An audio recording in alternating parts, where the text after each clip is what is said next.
we are back for day 5, and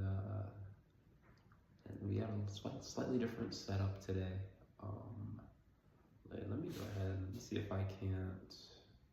I'm curious how this audio is going to come out here. I don't want to talk too loud here. Don't want all the neighbors to hear. Because we talked about in the earlier video, they were like, you don't want them to be having any noise complaints or anything like that. But we're back. I decided to change it up because I was thinking about the other format, and I'm just like, man, it's what's the word? Sometimes it's unprofessional, right? That doesn't really matter, like when you think about any type of videos, you can just do a selfie video, just walking around. But I was like, I kind of want to like make it like, hey, how would you do it if you were like doing an interview, right? Like if you're like doing a job interview online, how can we leverage this idea of, we're going to be talking on camera, making videos. How can we leverage that into like talking on an interview, right? Eventually, hey, maybe like try to make some type of like studio or something, a place, where I can, film videos and just, do more things watching yourself on camera, right? I'm looking up at the time here to see like, we're at a minute, 30 seconds in, and I'm like, oh my gosh, like, I want to talk for 10 minutes. Like, that's such a long time. What am I going to talk about for 10 minutes? It's no rush, you can stop the video right now. It doesn't really matter. It's not about getting to 10 minutes or anything. I remember, like, back when I was doing like the Fortnite videos and stuff, like I would try to get it to the point where I would like, get to the 10-minute mark, right? Because like, you have to get to the 10-minute mark if you want to be able to get ads on your videos, right? I want to make that ad money, that sweet ad money. Anyways, just we want that sweet ad money, but the thing is, your business model is based on ads. Like I feel like something's off there. Let me see if I can center the camera a little bit better here. Center the camera. Centered. A little bit better. Just wasting time. This is how I get that number up, like when you're in school, you're trying to get up that word count, you're just like typing it random, you're just like adding random words. Yeah, that's what we're doing right here. Like if your business model is like based off of, like having people watch ads, like, it's like, are these ads that you even support? Like, do you even support the product? It's like, nah, but they're paying me, so, whatever. And if you're doing that, then you're trying to maximize your view count, and if you're trying to maximize your view count, if you're doing it, I don't know if it's unethical or whatever that is, right? But like, I just want to like do the most viral shit, and you next thing you know, like you see people doing really like crazy, dare I say, anti-social pranks. Like people go out into the public and just are like messing with people working just to get a couple of views, right? Like we're doing like videos, like outrageous like skits and stuff. Like, and you're like, it does get views, it can kind of go viral, but it's like, at what cost, right? Like you really, did you hurt yourself? Did you hurt the community just for some views? You kind of just made yourself look like a jackass type of a thing, I don't know. I think about some of this stuff, and I'm not perfect. I watch some of the stuff where people are being degenerate, and I watch it because that makes me degenerate, not perfect. So let's not get on our high horse here.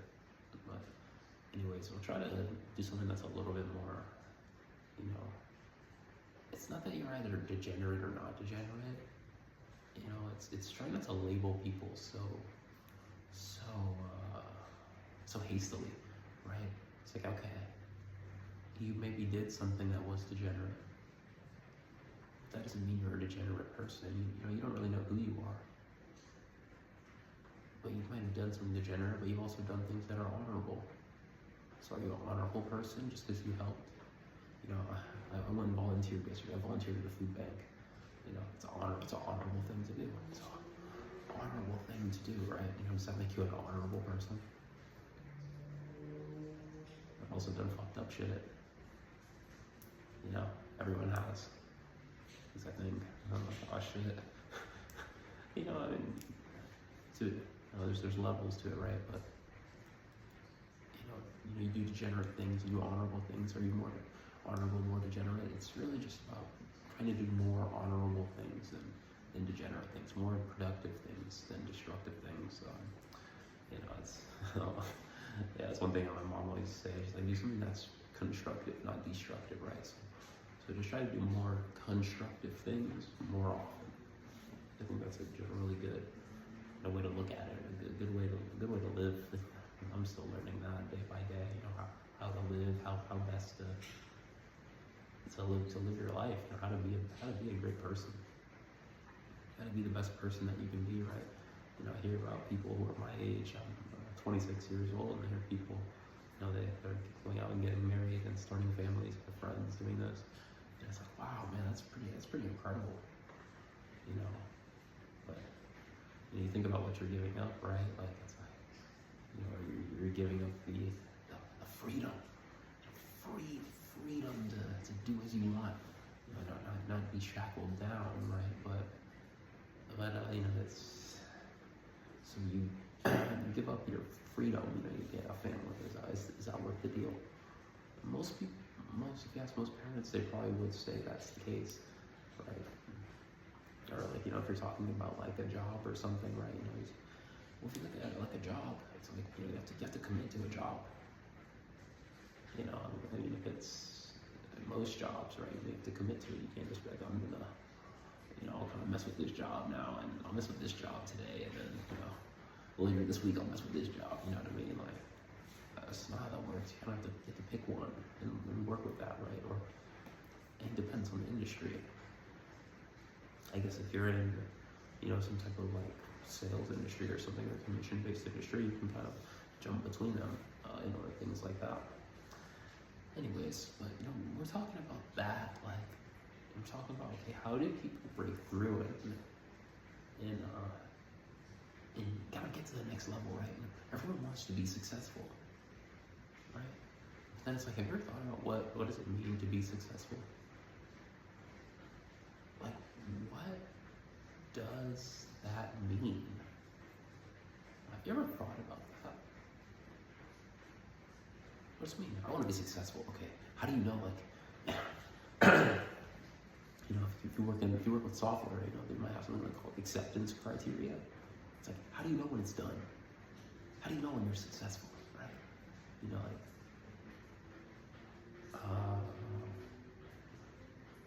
I make $1 million a year.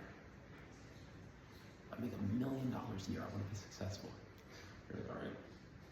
Well, you did a good job. You defined it, right? Then you go and you make $1 million a year, and you might find that you don't feel great. You know what? Let me reserve any saying on that. It's like saying don't judge something before you've done it. I haven't made $1 million in 1 year before, so that's not something I should comment on. Yeah, I'm like, you get there and you don't feel like it's the best thing in the world. It's like, have you done it? No, I haven't done it, but it would probably be cool. When you hear people say that, money isn't everything, right? If you're quite poor, you're like in poverty. If you get to like a certain income level, let's say that the income level is about $100,000 a year in 2025. If you get to $100,000 a year, you live pretty comfortably, right? You can get most things that you want. You have some luxuries. You can live comfortably. But anything past that, like, what's the difference between $100 grand a year and $200 grand a year, right? Like, maybe not as much, right? The difference between 30 grand a year and 100 grand a year is monumental, right? That's a complete change of your life, right? Complete change. The difference between, let's say, 300 grand a year versus $1 million a year. Like, what's the difference? You get to fly, in your private jet instead of flying first class. Like, it's not. Is it that big a difference? I don't know. I'd be curious. I'd be curious to hear more perspectives on that. I guess. I don't know. That's just. Did you catch that? That was me trying to network with like super successful people who have a ton of cash. I'm like, let me hear your perspective. Wink, right? Like, was gonna make a point earlier. I kind of forgot it. Right? Yeah. Let me talk about this quickly. This idea of like, okay, we want people to break through, but how do we do it, right? You see, this. I listened to this one content creator. He talks about like finding cracks in the dam, right? Like you want to find something that you can do that has no gatekeepers, right? So and they say, oh, social media is that thing. You know, you get on social media, no one's stopping you. It's no crazy expenses. You can get on and film. So it's like, okay, what are we just? Is that the prescription for young people nowadays? Everyone start filming videos. Everyone start doing this thing right here. Like, what the fuck, dude? There's too much fucking video hours. Who the fuck is gonna watch all that shit? What? I don't understand it. I can see how that could work for some people, but will that work for everybody, right? Does it have to work for everybody? Like, if you find a solution, should it work for everybody? You know, or should it only work for a certain select few? I don't know. Anyways, till next time.